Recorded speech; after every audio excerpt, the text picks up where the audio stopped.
worked as a New York City newsman during the mid-60s for WMCA Radio. He helped introduce the Beatles to the United States of America with his radio reporting. Here are the Beatles. The helicopter is now down. You can hear the screaming in the background, and the doors are slowly opening. He was press secretary for black media with Robert F. Kennedy in 1968, and then news writer for WABC TV Channel 7 in New York City. He reported live from the funeral of Martin Luther King Jr. Where are we heading now? Do you know, ma'am?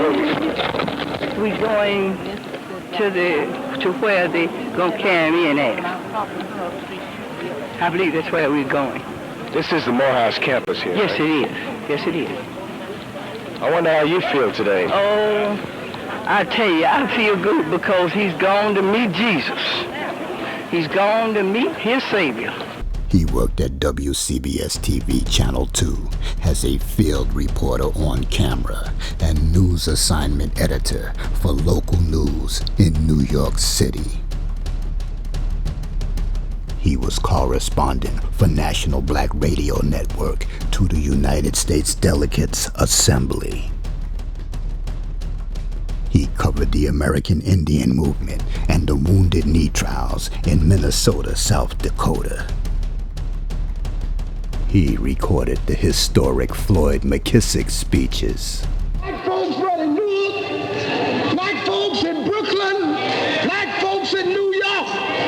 That's the way it's gonna be. He's the winner of the John B. Russwurm Award for Excellence in Journalism. He was in the Audubon Ballroom in New York City when Malcolm X was assassinated. Gene, you were I believe you were the only press man in the auditorium when Malcolm X was shot. Yes, that's correct. I went as an individual. Is that how you happened to get in? Well, today's my day off, and as a reporter, I'm naturally interested in current events. And this being the tense kind of situation in this part of town that it is, I decided that I would attend today, not as a reporter, but as a private citizen. Well, just what happened? You mean when Malcolm was shot, I assume? Exactly. I was sitting in the front row, right in front of Malcolm, in fact, and he came out on the stage. The introductory speaker turned over the platform to him. Gene Simpson was a in-your-face, truth-seeking news reporter. I am at the Audubon Ballroom. Pandemonium is the only word that I can use to describe the scene here. I was sitting in the first row when Malcolm came on the stage and greeted the audience with his traditional Salam Alaikum, a Muslim greeting.